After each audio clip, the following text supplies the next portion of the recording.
Good morning. Good morning, everybody. Welcome to the Medicare Cafe. Good morning. It's going to be a fun episode, I can tell already. So welcome, y'all. We're just kind of in the pre-chat section. Just log on a couple minutes early if you guys have any questions, comments, concerns, sets, or promises you would like us to address that's not already planned for the show.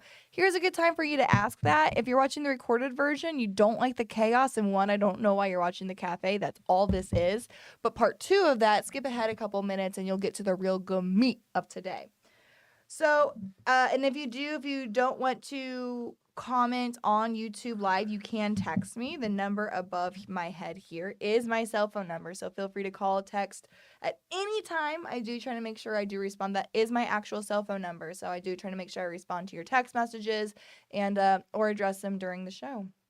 This is what we were talking about. I do know it's 10 o'clock. I do know we need to get started on the cafe, but we were talking about the show that has just taken the world by storm, the K-pop Demon Hunters, and how like we are trying to figure out what happened and why that became so popular, because Netflix, it was just supposed to be like another show. They had, they have their chosen ones, the ones that they do advertisements for, the ones that they really like, they control the algorithm.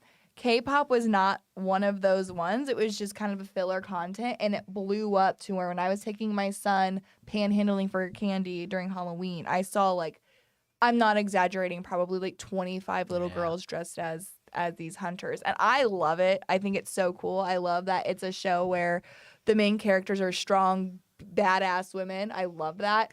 And I don't normally like K-pop music, but like I am obsessed with every single song in the K-pop Demon Hunters. And I've still never seen it.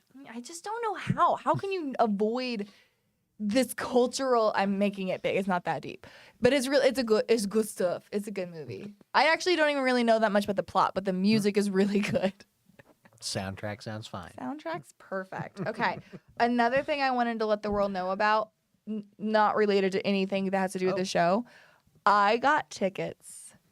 Speaking of, we were talking about, I wish you guys would have been here. We were talking about like our favorite. Moving violations. No. It's good tickets. We were talking about all of our favorite, all of our like music and like how music becomes really popular.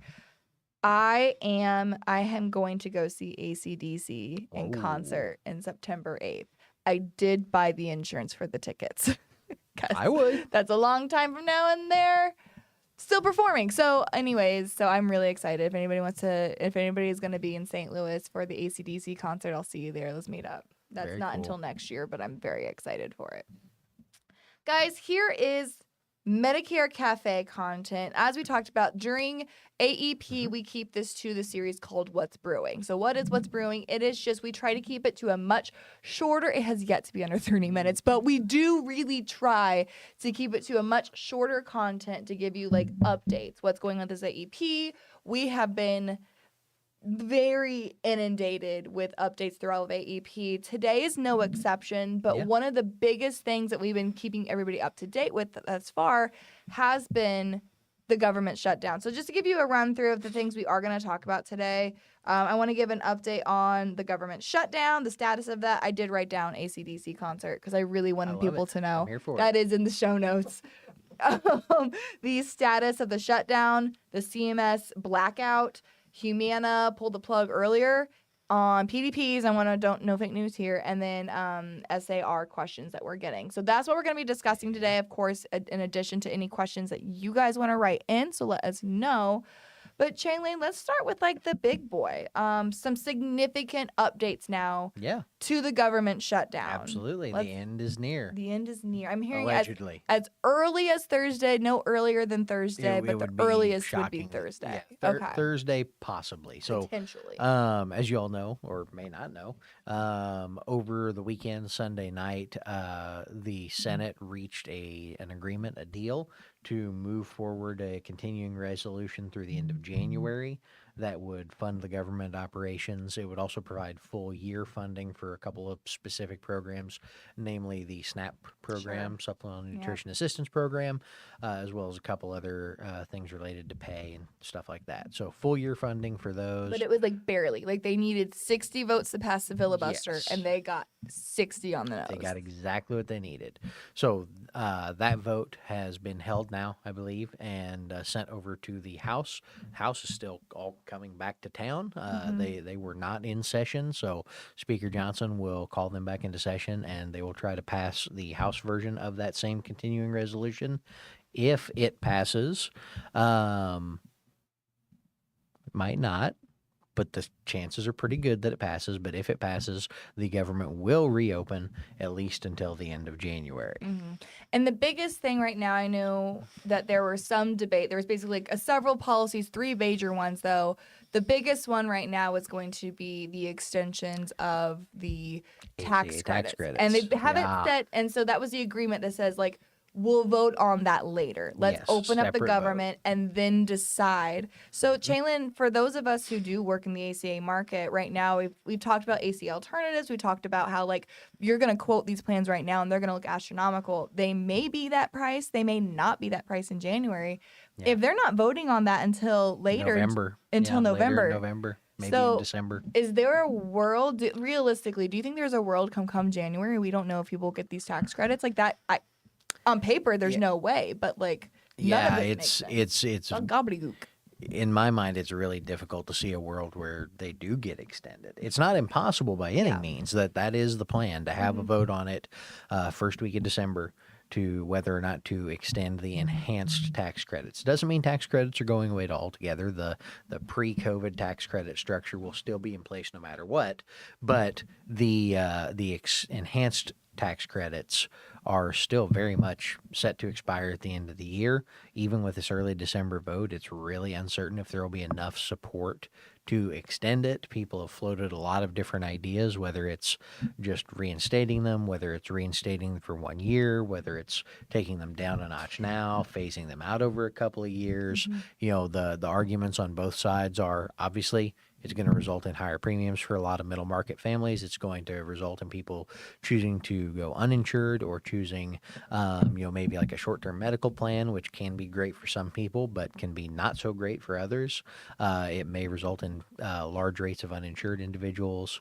Obviously, damages the integrity of the ACA as a whole by changing the risk pools pretty significantly. So, question on this: do we think so? The ACA, when does the ACA enrollment end? Isn't it January 15th. January 15th. They have to enroll by December 15th for January 1st coverage. Okay, so anybody who wants January 1st coverage. December 15th. So we will say, like, so there, all right, I'm trying to use logic in a place where it doesn't belong. So we're saying that, like, a lot of people who are hoping to be able to get on the ACA, a vote's happening the beginning of January. So you're going to have a matter of a couple weeks for people if they want January 1st coverage, or they want to change coverage and not want that plan January 1st. You're going to have a matter of a couple weeks to really have a solid answer about what January 1st is going to look like for your clients. Optimistically. Optimistically. That's not the answer I wanted. That's insane.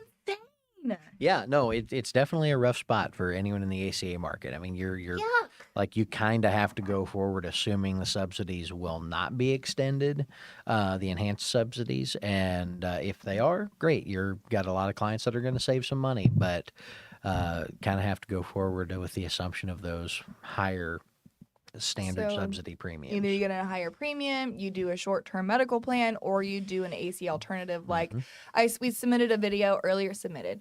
Created, artist, commissioned a video earlier this week about Manhattan Life's alternative, which is the their Manhattan Life affordable care plan, which was an AC alternative. So like again, just if you're in that market, you are going to have to get creative this year. Yep. I mean, best case scenario is still a lot of not great stuff. Yeah, I mean, best case scenario, we're going to have, moments basically to make a determination of, is this still the right plan for our client?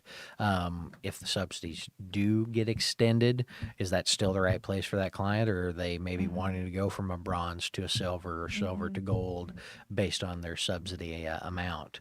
So there's definitely a lot of skepticism, a lot of concern in the ACA market. Yeah. But I'm using my emotional support coffee. I'm unwell. Sorry, go ahead, Jalen. No, you're all right. It's it's a lot going on. Definitely keep an eye on that. We'll have to see government reopens.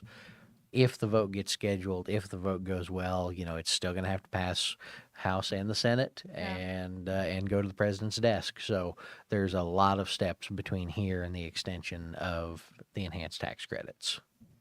But progress. Sure. Silver lining. There has been progress. Brad was asking the question again. We know about the Affordable Choice Plan. Other ones, again, we kind of mentioned it. Short-term medical is.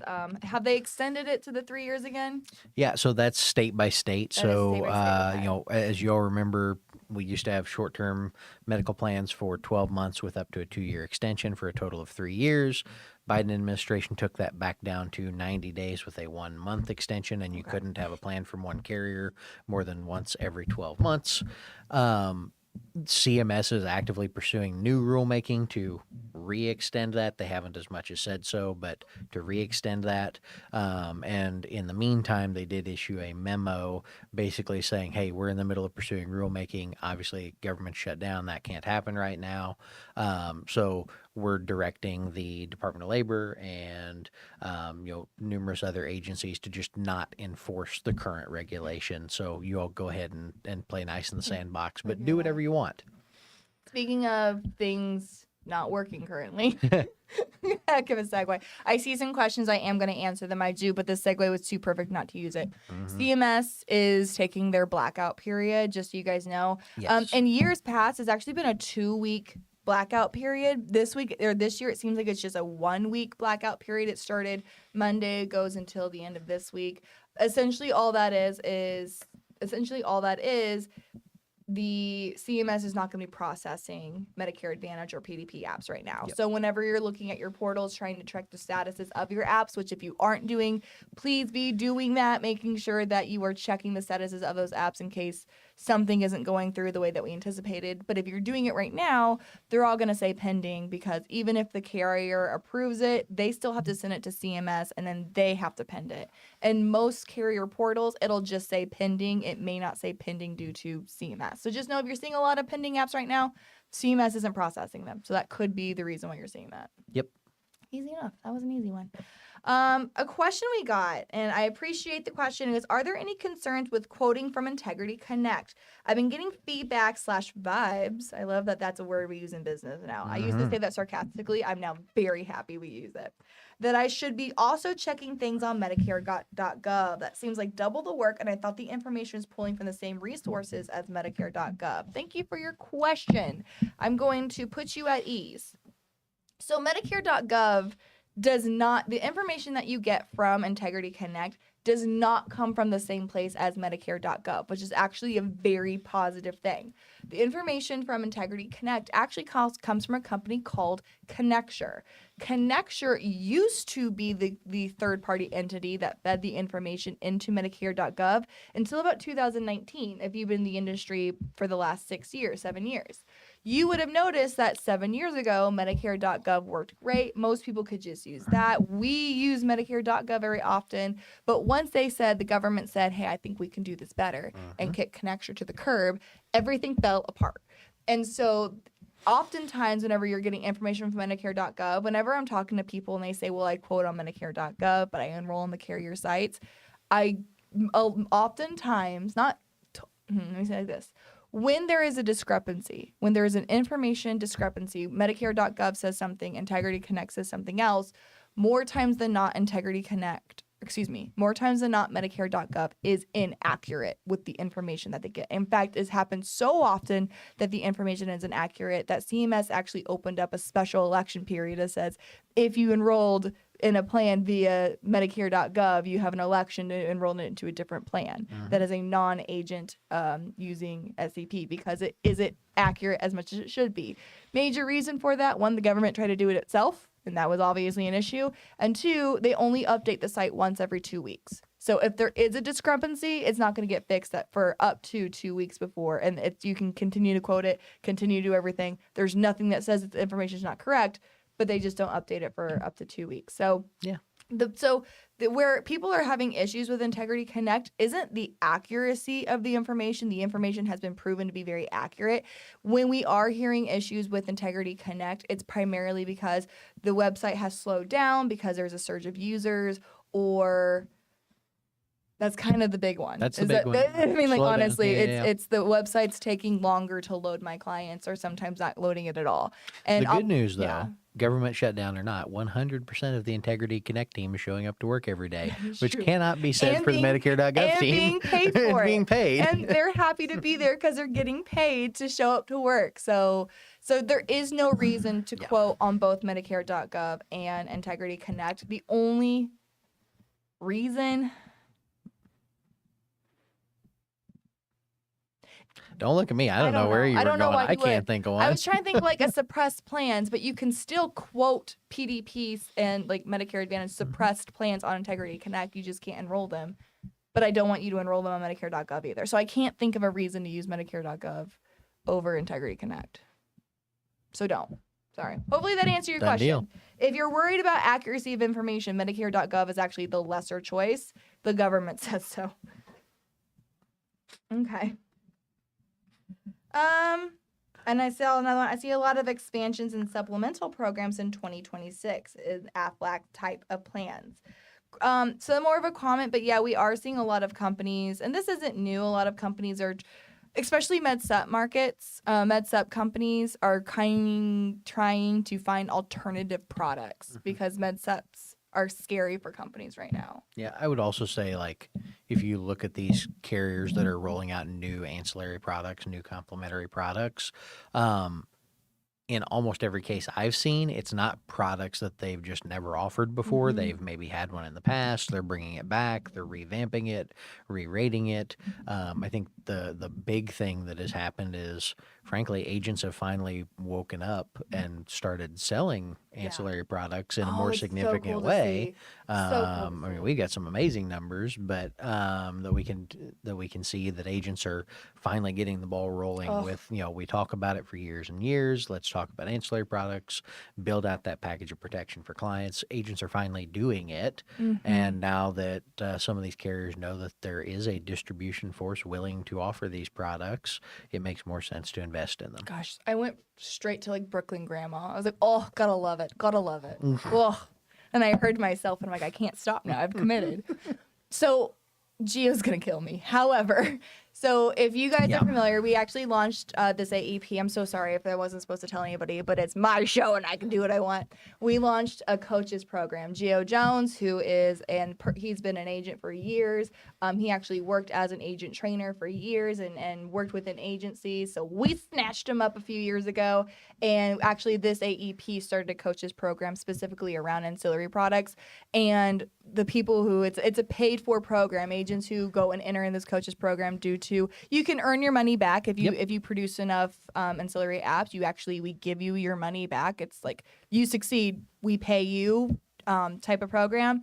But the people who are participating in that program as a small group, because it was our pilot program, but the people who are participating in that, the amount of production, they've written more in the last 4 weeks than they've written the entire. Some of them have been in the industry for years, and they've written more ancillary the past 4 weeks than they've ever had in their careers. It's just been really, really cool to see. So, And this is not just new agents. I mean, these are people, some of them who have more than a decade in the industry that just, they see the need, they see the opportunity, they just needed a different set of eyes on it. Michelle, I think you bring up a really great point. Clients also need to see the need more readily. What I can tell you without a shadow of a doubt is that it's probably just the way you're presenting it, because there's some really simple and easy things that we can switch up in how those products are presented to make that need more evident and make it easier to present those products. I've said this, and it was Alex made a short. Alex is a producer. He's sitting right over there. We're gonna get him a mic. one day. Yeah. I want Alex to have a mic. But there was a video that we made a few weeks ago that was basically us saying the formula of teaching Medicare, the formula of selling a Medicare plan was teach them what Medicare covers, get them the plan that get them a MedSup or Medicare Advantage. Now we're seeing that formulary needs to change to where you need to talk about where Medicare falls short and talk about what you need to do to help alleviate the risks where Medicare falls short, because insurance or healthcare doesn't look like it did 10 years ago. Why is our Medicare packages, our insurance packages we're offering the exact same as they were 10 years ago? So something to think about. Want to answer some more of these questions. Remember, I always thought it was so funny when I thought we could make these episodes shorter. When it comes to the 12-month trial for MA, if an individual cancels in the first 12 months, do they have to go back to their original carrier and plan? So people get really confused on this because there are, in fact, two different types of trial right periods. There's trial There right are. 65 and just trial right, and they have very different rules. So, trial right 65. Chalen, take it away. When you turn 65, if you enroll in Medicare A, Medicare Part B, and a Medicare Advantage plan, when you turn 65, and yes, specifically when you turn 65, not whenever you join Medicare. Correct. If your A, B, and Medicare Advantage effective dates all match, then you have a 12-month period of time during which you can choose to drop that MA plan and pick up a MedSup and a PDP with no underwriting. Yes. That's trial right number one. The second trial right is whenever an individual is on a Medicare supplement. Doesn't matter when they got their Part B. Doesn't matter when they became eligible for Medicare. If they've been on a Medicare supplement their entire time and want to try a Medicare Advantage plan for the first time ever, they can then enroll into a Medicare Advantage plan during AEP, and they have a 12-month period. So the following year, so in this case, January 1st, 2026 to December 31st, 2026, to say, never mind, bail. I want to go back to original Medicare, my Medicare supplement. In that case, to answer this question, they can disenroll from a Medicare Advantage plan. It does open up a special election period to enroll into a prescription drug plan, and they can go back without answering underwriting questions to their old Medicare supplement carrier and old Medicare supplement plan. So they can't go out and try new MedSups or try to get a cheaper MedSup somewhere. They have to basically act like it never happened. Yep. The only exception to that is if that Medicare supplement plan no longer is available. They no longer sell it, like a Transamerica and Aflac in some cases, if depending on how old that policy is, then they just basically get a guarantee issue right into a other plan, but they do follow the macro rules depending on when they became eligible. That's a big point because we see this all the time where someone who is on a plan G and it's a closed block of business and they go into an MA plan and they want to use trial right, and when they try to go back they find out they have to get a plan F because their old plan's no longer available, so they can't go back to it. They can get to any carrier they want, but they have to choose a plan F because of macro rules if they were eligible for Medicare prior to January 1st, 2020. So this tells me two things. One, really explain that option to your clients if they're considering taking that risk. And two, work with clients first to try and underwrite them into an open block of business. Try to keep those clients on an open block of business so that if they then want to, one, if you can underwrite them to a new block of business, you're going to save them a lot of premium dollars anyway. So they may just choose to stay with the MA and you're going to reset your commission cycle.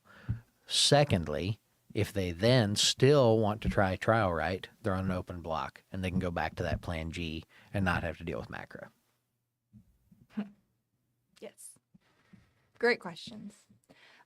Somebody, and again, I do have a couple more points, but I'm loving the interaction. So guys, keep asking me the questions. But we got another one that says, I read an article that said more people are giving up their Medicare Advantage plans and returning to original Medicare. Are you experiencing that or seeing that happen this AEP more than ever before? Really great question. So I actually don't have the data yet as far as what people are doing leaving MA to go to a Medicare supplement. I don't have that data yet for 2026 AEP, but we do know the data for 2025. And in 2025, it is true that that was the largest year that we've seen of people leaving an MAPD plan and going back to original Medicare with their Medicare supplement. The data may be a little misleading, though. And the reason for that was because last year was also the largest year that we've seen. I mean, I don't want to say in history, but Ever. within at least the last 10 years of service area reductions. Reason why that's important is because that opens up a guarantee issue window for Medicare supplements. So you probably saw, and Medicare supplement company says, yes, this is exactly what happened because our loss ratios went through the roof, but they'll say people who were not healthy enough to get on a Medicare supplement use this GI opportunity to get on a Medicare supplement. And those were typically your higher using people, higher utilization. That was so hard. Your higher utilization people tend to do that. So we know that did happen in the 2025 AEP because of those service area reductions. I don't have the data if it's because this is another year of significant, especially for those PPO service area reductions, but we haven't seen the data yet to see if they're going to new plans or going back to original Medicare. Yeah, and what we did see last year as well, huge return to original Medicare without supplemental coverage. That's the big talking point. So I'm not sure which article you read. Feel free to send it over. I would love to read it as well. But what we saw, probably more so than the return to MedSup, I haven't seen any data that suggests that the MA to MedSup pathway was significantly out of line with what we see in a normal year, which is 2% maybe.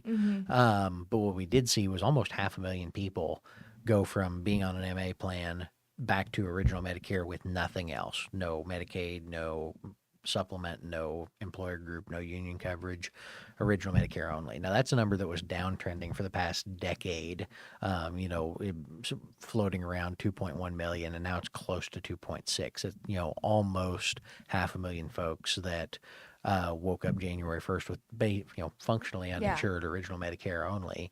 And we can't say 100% for sure, but arguably that's part of the 1.8 million people that had a service area reduction last year and didn't have an agent to talk to. Gosh. Didn't know. And that's why they were saying there's so many more engaged people this year, engaged as in looking at their service area reductions, because at that point, so many people got burned. And what's really comforting to know is that field agents appear to be taking a lion's share of those people there who are reaching out. But just a huge opportunity, a huge land grab out there right now for people who are actively looking for advisors, true advisors in this field. Great point. I'm just getting so many questions and I love it. This one I think is going to bring up a bit of a topic, and today's Cafe Guys may go a little longer because I actually don't want to stop talking A and B. I think these are really good conversations and really good topics. Remember when I said 15 minutes? That was a really funny joke. I've never believed you once. Linda is asking, I can't enroll my own clients on a non-commissionable plan. If they go to the carry enroll, can I still be the agent of record? And generally, no. I think I want to talk about this because somebody who I respect so deeply, and we have so many good friends in this industry, but another person who I just have the most respect for, Christian Brindle, has been posting a lot of stuff that if you're writing non-commissionable plans, you're part of the problem. And if you're writing non-commissionable plans, you're selling short of, you're not valuing what an agent can do. And man, I feel feelings about that, and I don't disagree with them.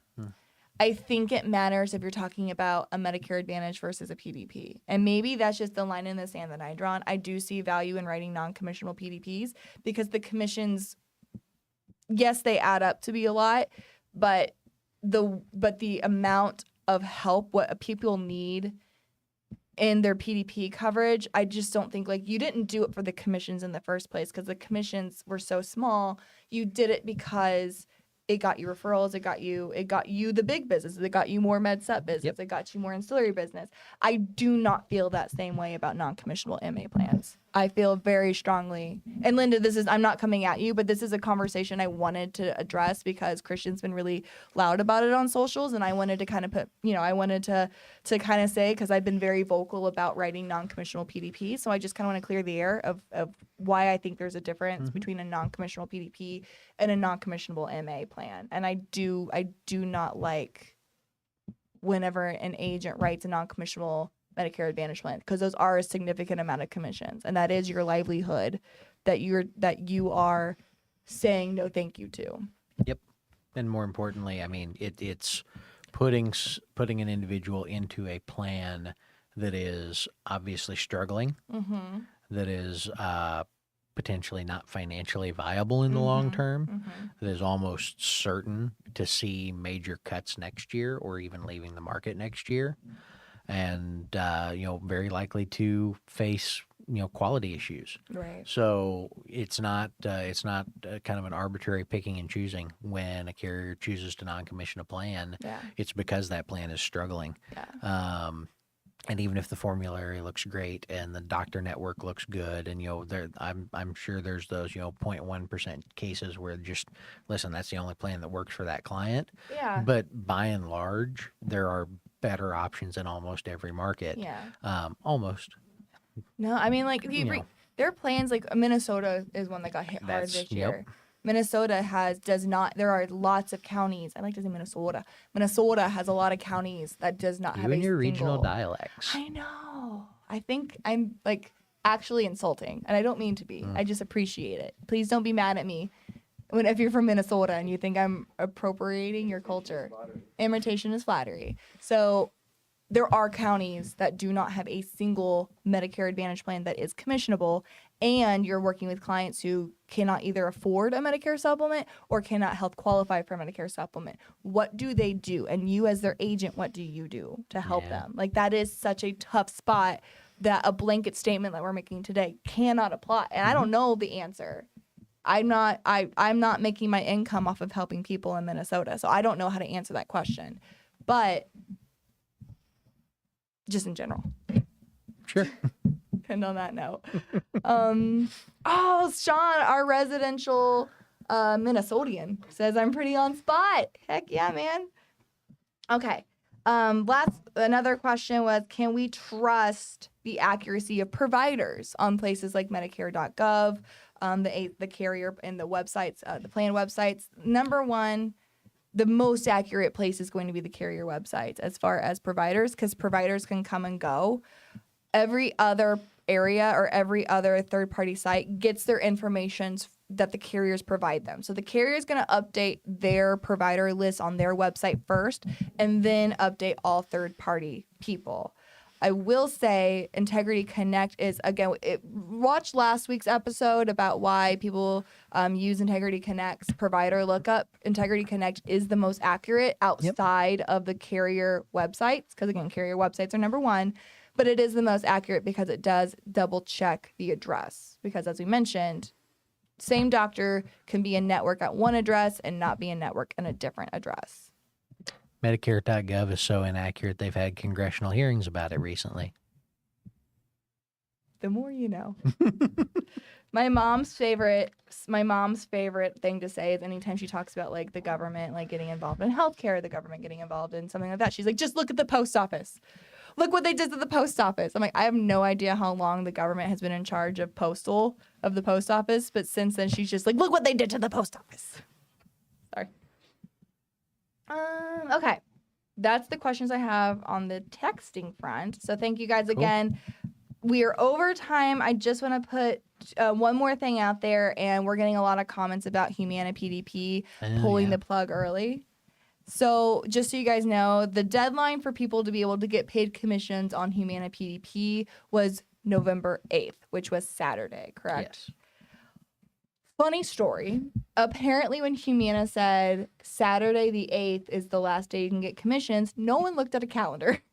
And so what happened was Saturday, or the 8th was on a Saturday, and they said that anybody who would have been available to kind of turn that switch off won't work on Saturdays. So they changed it to Friday instead and didn't really talk about that. So if you're saying, like, there's nothing to do with that, just a little fun update for you guys. And it ended the 7th. It did not end the 8th. People are mad about it. Understandably so. Mm-hmm. Nobody wanted to pay that one guy overtime, I guess. Point being, no more Humana PDP for agents. No more Humana PDP for agents. I'm going to save this one till next time because we are already 32 minutes in. Next time, and we kind of talked about it a little bit today, but maybe next week we can go a little bit more. I won't be here next week. Next week, go in depth about this. Okay. The I don't think I'm on SARs. next week either, but if I am, I will. SAR. Alex, handle it. Okay. SARs, service area reductions, what it means for GI med sets, which we kind of talked about the macro stuff, and then how to use the SAR SEP and how to kind of extend your AEP this year. Yeah. If you're struggling to get with all your clients, if you're struggling to get, like, there is still opportunity for growth and writing business December 8th. So we'll talk about that more next week. Mary says, are there any PDPs left that are still commissionable? Cigna? Some Cigna in some Cigna states. in some states is commissionable. Great question. Great question. I would love to tell you. Elise Myers. Love her. You know Elise Oh, Myers? yeah, She's absolutely. from like, New York Times bestselling author now. yeah, good story or great question. I would love to tell you. Big fan. Okay, guys. Any more questions, comments, concerns, threats, or promises?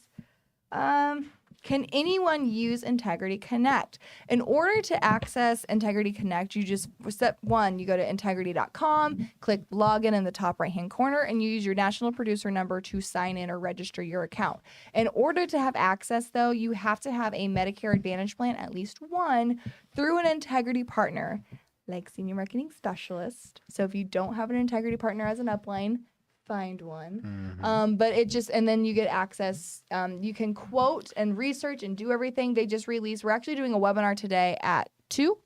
And it's actually done by yours truly, and it's talking about all the brand new features that Integrity Connect has, including looking at your looking at your production, market analytics. If you want to say like, who has the highest dental benefit in this county, you ask a question, AI tells you what it is. So that's been pretty cool.